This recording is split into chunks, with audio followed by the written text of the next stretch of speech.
Hey everybody, today I would like to share with you a new 3D model I've been working on, and it is the YT-2400 freighter of Shadows of the Empire fame. So I grew up playing the Shadows of the Empire video game, and I loved being able to walk around it and walk up the ramp and inside. In some ways, the Outrider was even more a real ship to me than the Millennium Falcon was, simply because of this interactive experience that I had with it.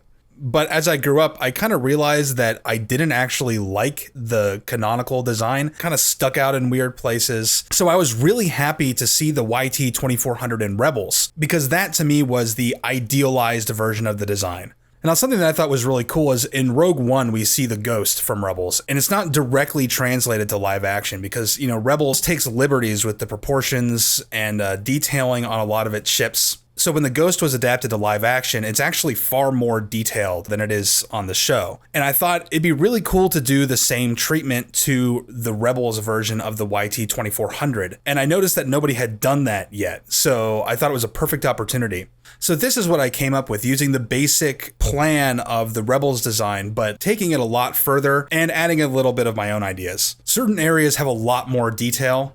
For instance, the engine block here. On the Rebels version, it's a very simple shape. So I took some cues from the Millennium Falcon and added those articulated thrust vectoring flaps. And of course, there's a lot more greebling detail on this than is on either version of the ship. And I got a lot of help with the greebling from my friend Angelos, who has some amazing work online. You should check out his DeviantArt. Some really cool stuff and some really cool ideas for kind of modernizing certain aspects of Star Wars. You should check him out. There was a little bit of a question as to how much like the Millennium Falcon it should look, because the Falcon is so highly modified from its stock configuration. So I actually kept most of the hull paneling fairly intact and really just focused on the engine area and these bays here that are, of course, on both versions of the YT-2400 that we know. Something that I really liked that the Rebels version did is added the central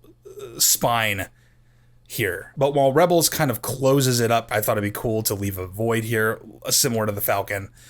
And Angelos put some lights in there. I think that looks really great. Furthermore, I wanted to suggest more of the interior, but I added windows right here. And you can't really see anything in there, but I just thought it'd be cool to imagine that the captain's quarters are in this area. If you study the interior layout in the Rebels episode, like right in this area appears to be where there are crew bunks. And I imagine, and it's not visible in the episode, but I imagine there's a corridor that goes this way to the cockpit. And I kind of thought maybe there are rooms up in here. And I thought it'd be cool to put little viewports into those rooms. Now, on the Rebels version of the ship, the boarding ramp is actually right here. And I thought, okay, there can still be something there. I didn't really model any visible detail that suggests that.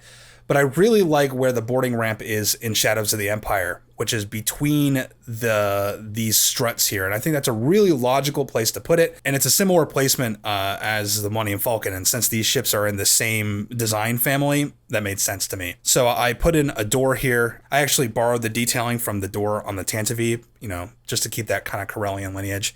And I imagine that a ramp kind of extends out of here and down. I think it's fair, now that we're looking at it, to mention the gun down here. I kind of inspired by the bubble turrets on the Star Fortresses in The Last Jedi, which were, of course, inspired by World War II turrets. And I originally had them mirrored on the top and the bottom, but I thought that was a little too expected. So I thought it'd be cool to put a dish on this ship akin to the Millennium Falcon. And for a while, I've had this idea that maybe on the stock YT-1300, it doesn't come with weapons and the dish is actually in the center, and somebody modified the dish off to the side to put a gun there. Just a little kind of headcanon idea I had that I kind of followed through with here by putting the dish like right in the center of the saucer, which makes a little more visual sense to me. Of course, it makes a huge amount of sense to put a turret there as well, but now we have both. So just something a little different.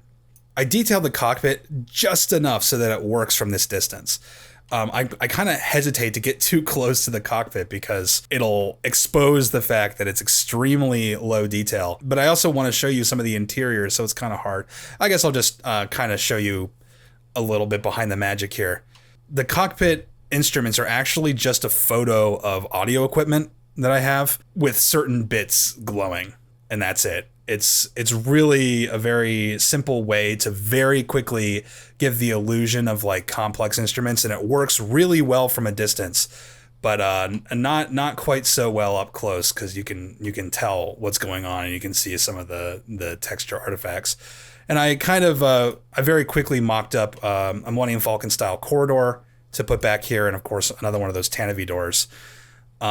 Originally I was going to model like all of the interior. There's actually like a gap here in the side of the cockpit tube that goes down into the ship. But that would be a huge amount of work for very little payoff, and you wouldn't see it. And outside of doing like an Unreal Engine demo, it's very hard to appreciate. So I kind of just settled for the little tiny bit that you would see through the cockpit. But that's my Outrider model. I hope you guys like it. This model is hosted on Sketchfab. There's a private link for patrons on Patreon. So if you want to support me on Patreon, please go on over there and check this model out for yourself. And let me know what you think. I'd love to hear your feedback and your ideas of maybe some other ships I can try. But yeah, thanks for watching, and I'll see you next time.